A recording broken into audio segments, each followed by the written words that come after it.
Olá, meu nome é Eduardo, sejam bem-vindos a mais um vídeo do canal do Professor Estrada. Estamos dando continuidade ao nosso curso de Matemática Básica, nossa aula 43, dia 18 de setembro de 2017.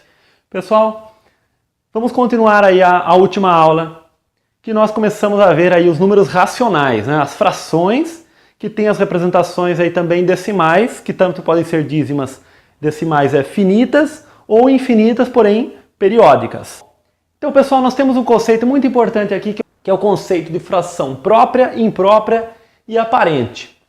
Bom, aqui nós temos uma fração. Esse conceito nós vamos definir somente supondo aí o numerador, que é o a, maior ou igual a zero, e o denominador maior do que zero. Ou seja, eu não vou trabalhar com frações negativas aqui, tá? Então, para definir esse conceito, não vou trabalhar, embora até se possa definir também para frações negativas. Quando nós tivermos o a menor do que b, porém maior do que zero, ele tem que ser positivo, então nós temos uma fração própria. Bem, então quando o numerador é menor do que o denominador, porém ainda positivo, nós temos uma fração própria. Vou dar alguns exemplos aqui para vocês, né? Então a fração 1/3, por exemplo, né? 1 é menor do que 3. Não pode aparecer o zero em cima. 2/5, né? 7/13, tá? Então aí, assim por diante, nós temos as frações próprias. Depois, pessoal, nós temos aí, quando o nosso a é maior ou igual a b, ou igual a zero, então nós temos as frações impróprias. 0/2, por exemplo, tá? Então é uma fração imprópria. Podemos escrever até o próprio zero mesmo. Bom, o que mais que nós temos fração imprópria?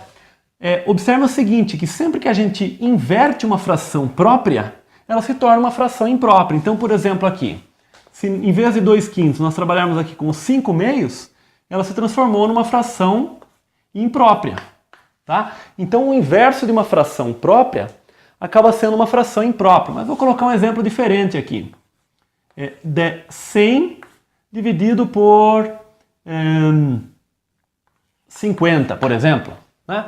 Então, sempre que o numerador for maior que o denominador, ou quando o numerador for igual a zero, nós temos uma fração imprópria.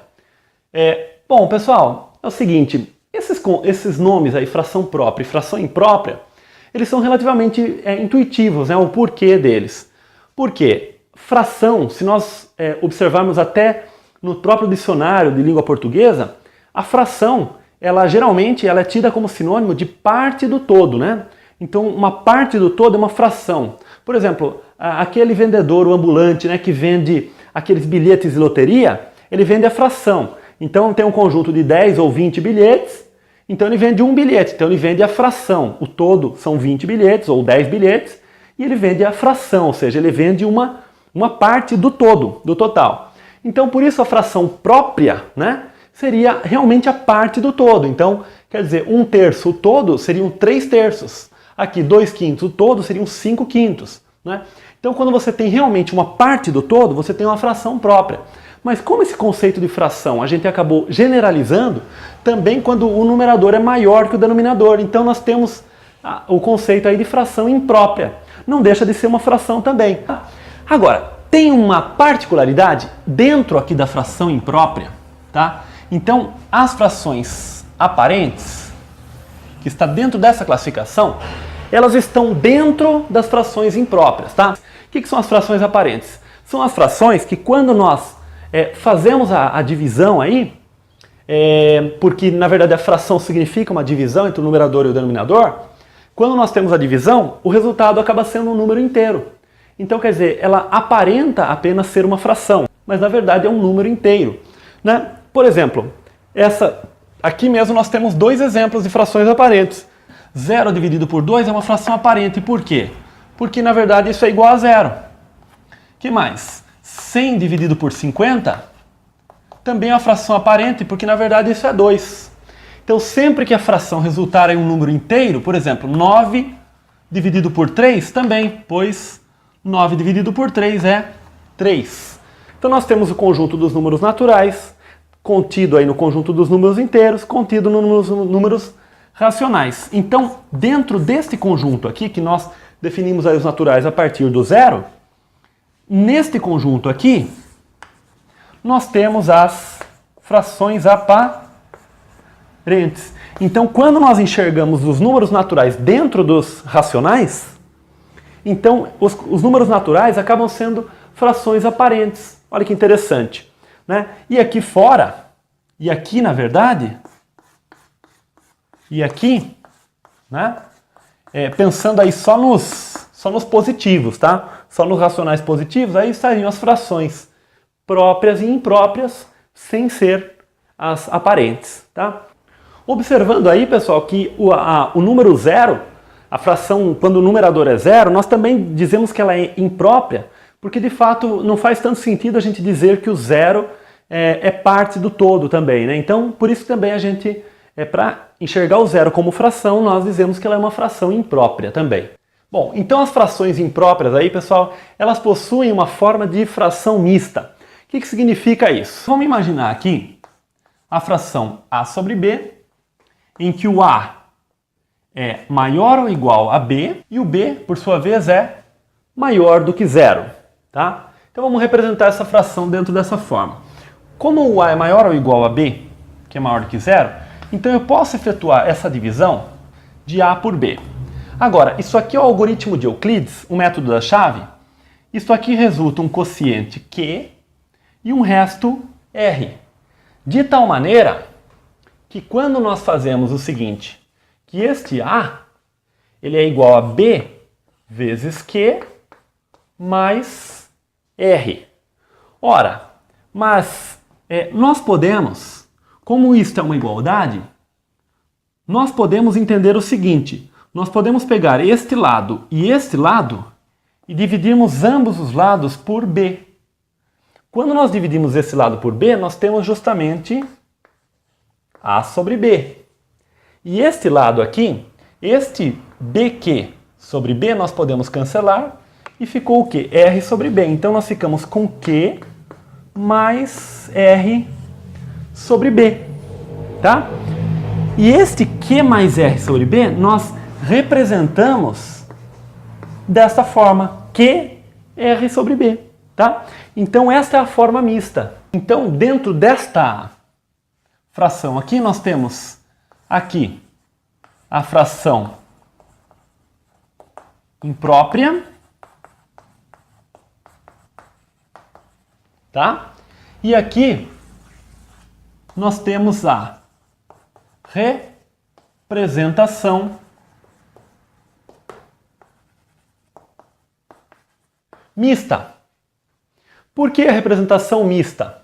Porque esta parte aqui, que é na verdade o quociente da nossa divisão, ela é o quê? Ela pertence aos inteiros aí, ela é um inteiro, tá? Então isto aqui é o maior número de vezes que eu consigo colocar o b dentro do a. O maior número inteiro de vezes que eu consigo colocar o b dentro do a. É o quociente.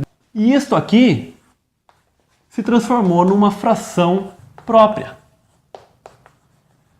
Ou seja, a forma mista é uma forma de a gente pegar uma fração imprópria, ver qual é o maior número de vezes que este divisor aqui, que é o denominador, cabe no numerador, separarmos e escrevermos o resto na forma de uma fração própria.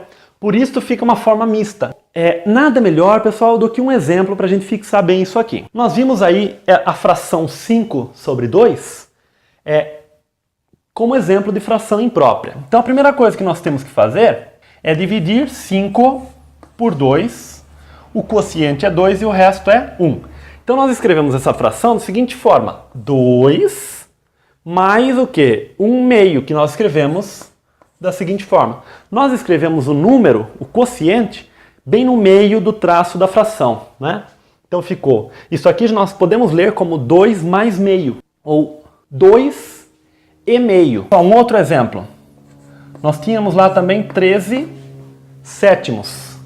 Bom, 13 sétimos, nós dividimos 13 por 7, resulta aí 1, e resto 6. Portanto, nós podemos escrever isso aqui como 1, que é o quociente, mais o que? 6 sétimos. 1 e 6 sétimos, tá? Então esta é a forma mista. Então aqui está a forma imprópria E aqui está a forma mista. Veja que esta fração aqui se tornou uma fração própria.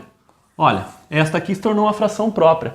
Então é o mesmo número, mas escrito de maneiras diferentes. Dada uma fração imprópria, obter a fração mista, esta forma, né? Nós colocamos aqui o quociente, o resultado o quociente dessa divisão, aqui o valor do resto e aqui o valor do divisor, ou do denominador, né? Ok, mas e se nós quisermos fazer o caminho contrário? Vir aqui da fração mista, chegar na fração imprópria correspondente. Ora, é simples também, pois, como nós explicamos aqui há pouco pelo algoritmo de Euclides, nós vimos aqui que A sobre B resulta aqui Q e resto R. Portanto, A é igual a BQ mais R. Bom, então o algoritmo de Euclides nos diz isto aqui. Portanto, se nós queremos chegar nessa fração, a ideia é calcular o A, porque o B nós já temos. Este B vai ser o mesmo. Então veja que esse 7 ele se repete aqui. E para calcular o A, o que nós fazemos? BQ mais R, ou seja, BQ mais R. Tá? Então, da forma mista para chegar na forma imprópria, o que nós fazemos? Pegamos aqui este valor de Q, multiplicamos pelo B e somamos com o R. Vejam, por exemplo, aqui, 4 3/5. Então nós fazemos 4 vezes 5 e somamos 3. 4 vezes 5 é 20, 20 mais 3, 23, dividido por 5, que a gente repete aqui. Aqui, 2 vezes 3, 6, 6 mais 2, 8, dividido por 3, que nós repetimos aqui. Então esta é a forma para a gente converter aí o número misto em a fração imprópria. Então, resumindo, tem uma fração imprópria que é transformar na representação mista. Faz a divisão e aí aqui vai aparecer o quociente, o resto e o denominador. Ok, o mesmo divisor aqui. Quer transformar da forma mista para a forma imprópria? Você faz o quê?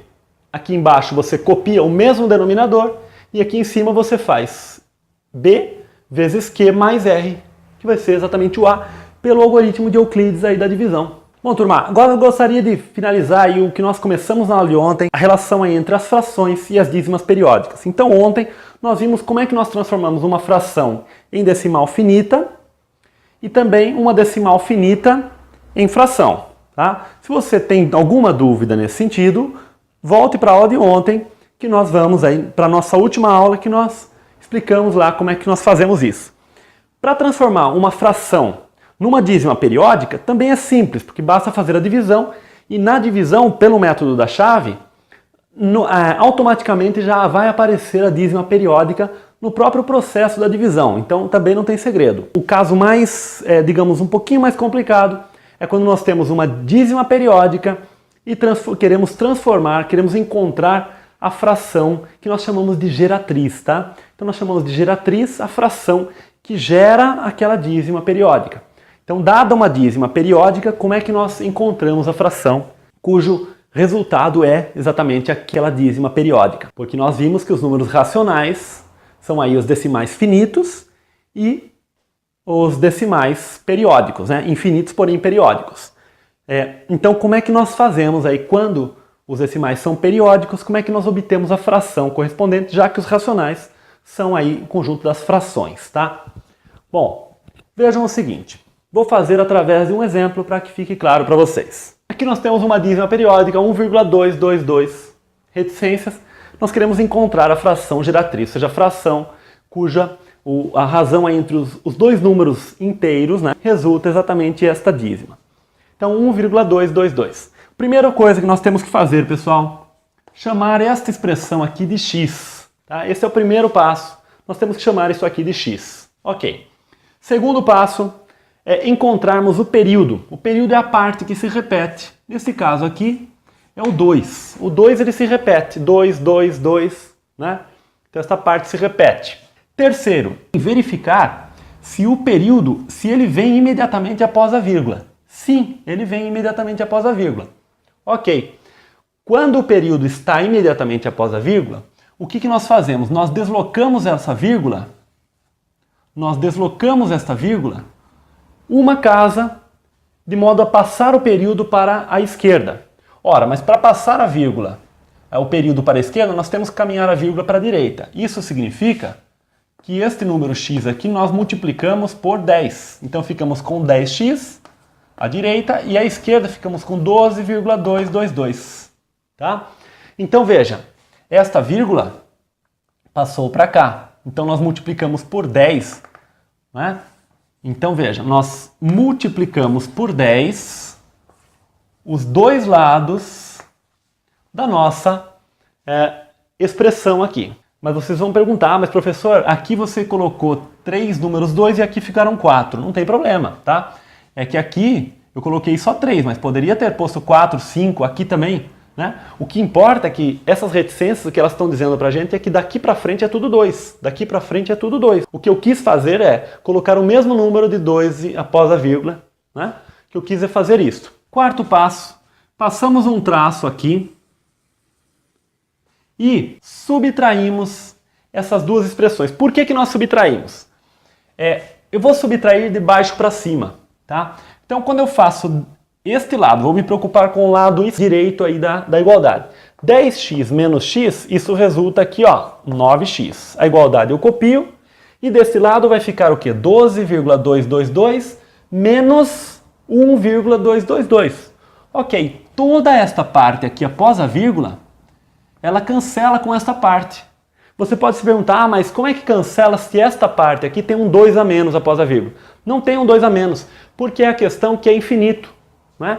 Como esse número de 2 aqui vai até o infinito, realmente é efetuado esse cancelamento aqui. Então, no infinito, não existe um 2 a mais aqui, em relação aqui. Esse 2 que veio para cá, ele não altera em nada o número de 2 que a gente tinha aqui. Embora tenha 1 a menos, esse 1 a menos não altera, porque é infinito. 1 a menos para o infinito não é nada. Vamos dizer assim, infinito menos 1 é igual a infinito. Isso é fato. Tá? Então, 12 menos 1, nós temos que fazer somente a operação entre os números inteiros aqui. 12 menos 1, que resulta 11. Então, nós temos 9x igual a 11. Portanto, este 9, que está multiplicando o x, ele vai ser passado aqui, dividindo. Então, nós temos que x é igual a 11 nonos. Então, esta é a fração geratriz aí, que representa esse número.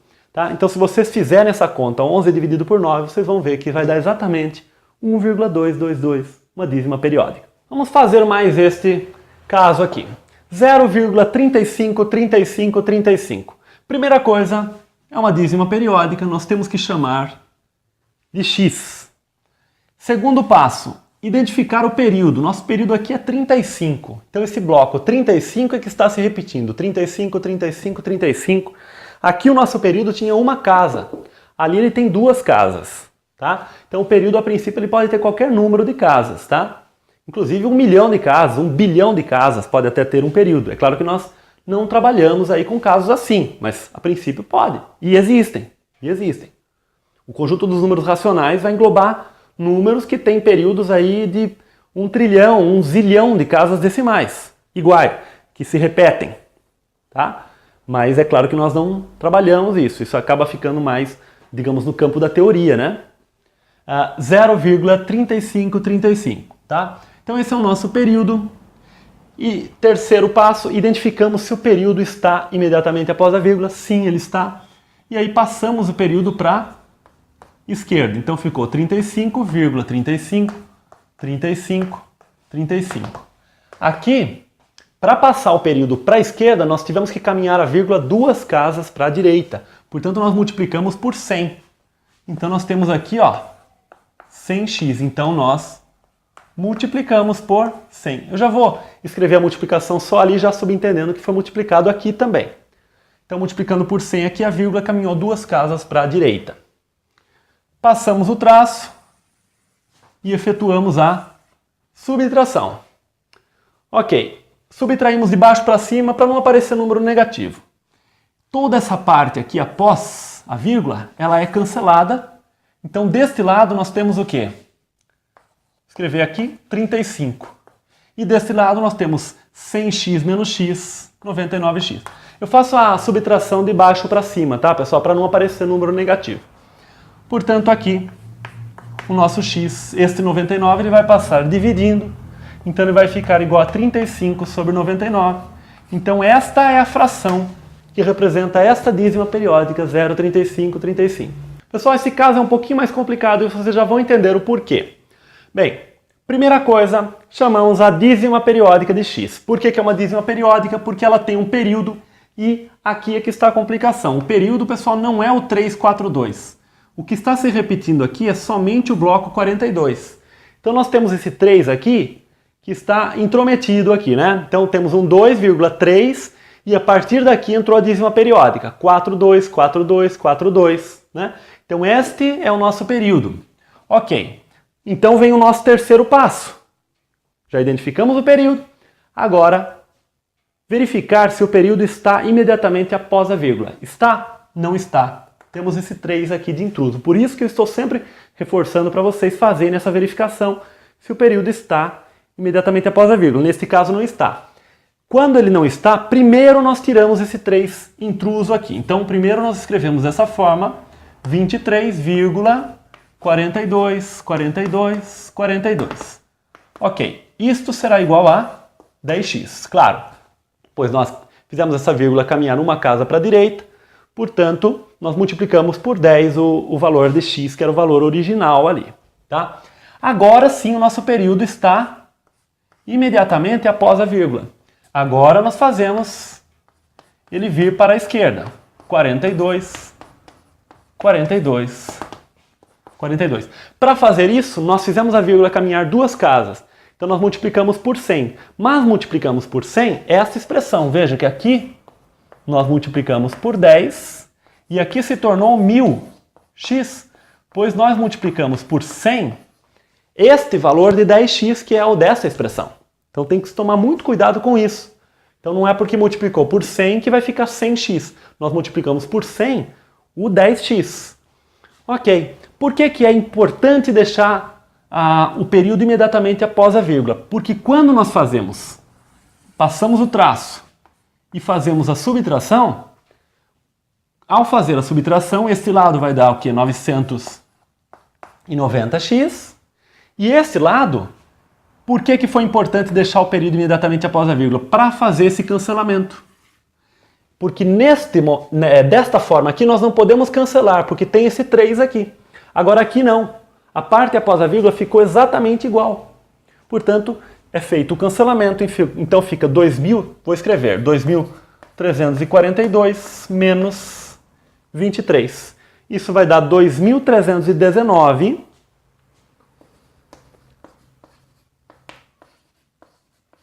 igual a 990x.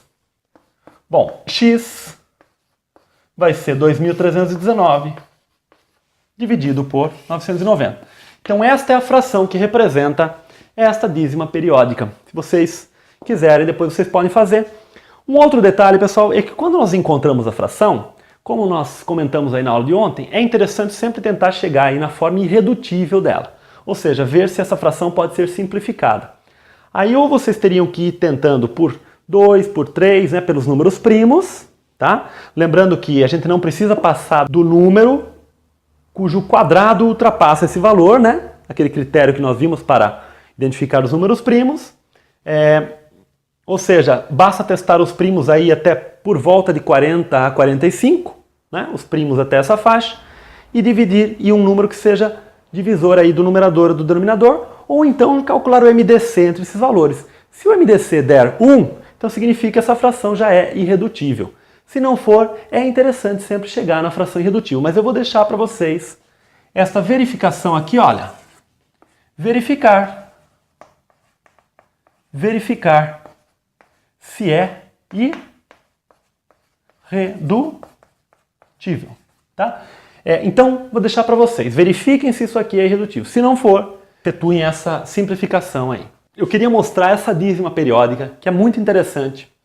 Qual será o valor de 0,001 9999, né? A dízima periódica. Vamos chamar esse valor de x. Multiplicamos por 10, pois o período é o 9 e está imediatamente após a vírgula. Então aqui ficamos com 9,999 igual a 10x. Quando nós fazemos a subtração, aqui desse lado vai dar 9x e desse lado 9. Então 9x igual a 9. Isso implica que x é 9 dividido por 9, que é igual a 1. Portanto, isto costuma espantar quem vê pela primeira vez, né? Mas 0,999, essa dízima ela é igual a 1. Tá? Veja que isto aqui não é um aproximadamente igual, é igual, exatamente igual, tá? Então, isso costuma causar uma certa estranheza a princípio, né? Mas isso é igual. Mas uma decorrência muito importante desse fato, pessoal, é a seguinte. Eu falei para vocês que os números racionais têm aí a representação decimal finita ou a decimal infinita, porém periódica. Mesmo os números inteiros, que também são racionais, eles também possuem uma representação decimal finita, se nós pensarmos bem. Por exemplo, o número 3 nós podemos entender como 3,0. 5 também, 5,0. Né? Então nós podemos enxergar os números inteiros também numa forma de decimal finita. Aí. Mas aqui vem um passo além, pessoal. Vamos considerar uma decimal finita. Por exemplo, 0,75. Bom, esta é uma decimal finita porque ela termina aqui na segunda casa após a vírgula.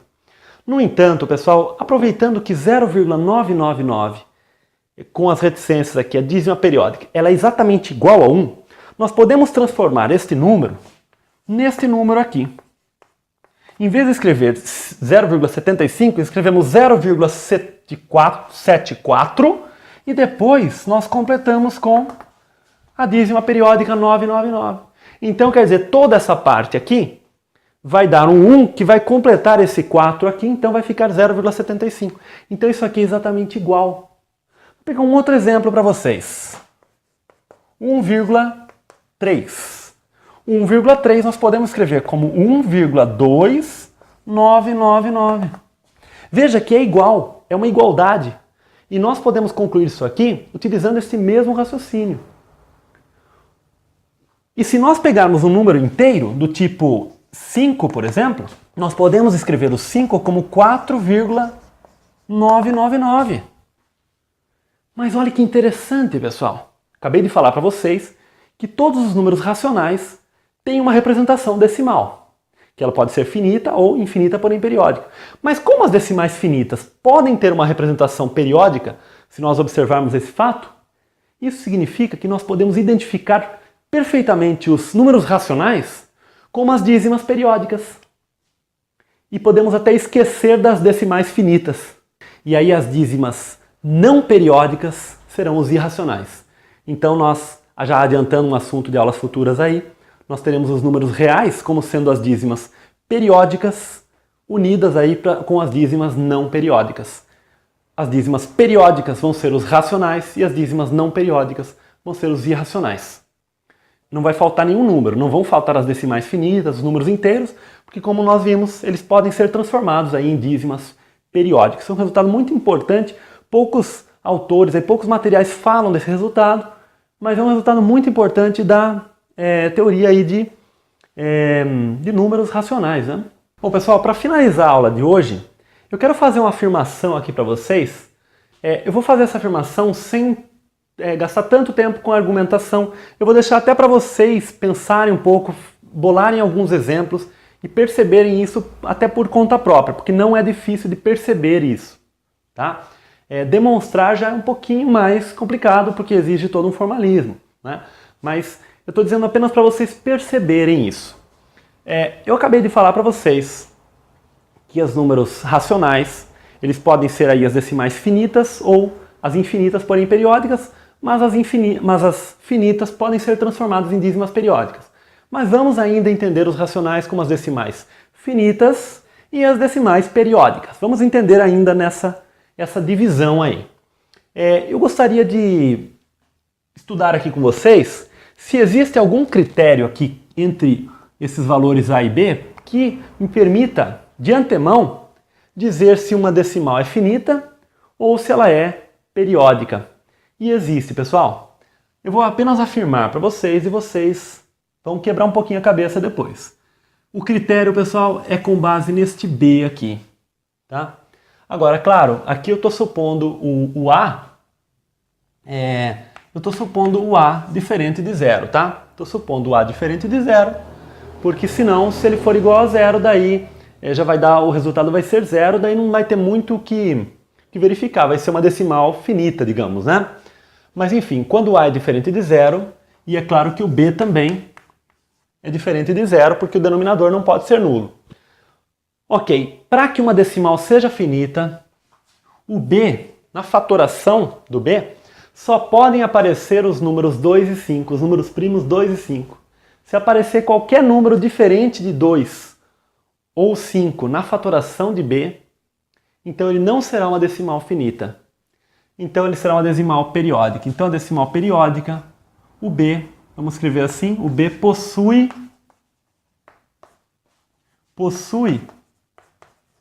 fator diferente de 2 e 5 em sua forma fatorada, tá? Então ele possui um fator diferente de 2 e 5 em sua forma fatorada.